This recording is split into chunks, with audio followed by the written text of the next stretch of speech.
Hello বন্ধুরা, তো অনেক দিন হয়েছে ভাবতেছি ভিডিওটা বানামো, কিন্তু বানানো হইতেছে না।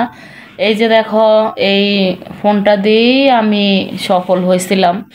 তো এই ফোনটা দিয়ে আমি লাইভে আসছি, তোমাদের বলছিলাম যে দেখো আমি একটা ভাঙ্গা অনেক পুরান একটা সেট দিয়ে আমি লাইভে আসি, বা মানে এতটাই জঘন্য দেখা যায়। আমার ভিডিওগুলা দেখো যে আগের ভিডিওগুলা কি অবস্থা, তারপর আমি ডিলিট করি নাই।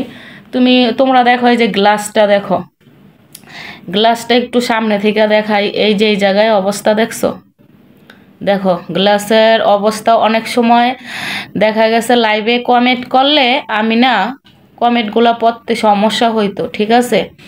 তো এখন দেখো যে খুব সীমিত দামের কিন্তু ফোনটা, খুব খুব সীমিত দামের। আর এটা 5 তলার উপর থেকে হাত থেকে ফোনটা পড়ে গেছিলো, ছাদের থেকে, আর নিচে পড়ে গেছিলো। ফোনটার অবস্থা দেখছো।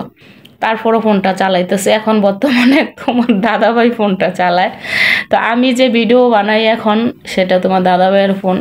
তো দেখতেই পারতেছ, যদি তোমার মন থাকে যে না আমি সফল হম, তোমার মনের শক্তি যদি থাকে, সফল অবশ্যই হইবা। ফোনের কোনো কিছু আসে যায় না।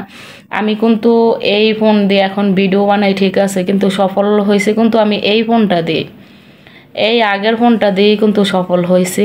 আমার আগের তোমার ইগুলা দেখো, আগের লাইভগুলো দেখো কীরকম অবস্থা। মানে ফোনে বাস্তবে মানুষ দেখতে যেরকম, এর চেয়েও জঘন্য লাগে। তারপরেও কিন্তু আমি লাইভ করছি।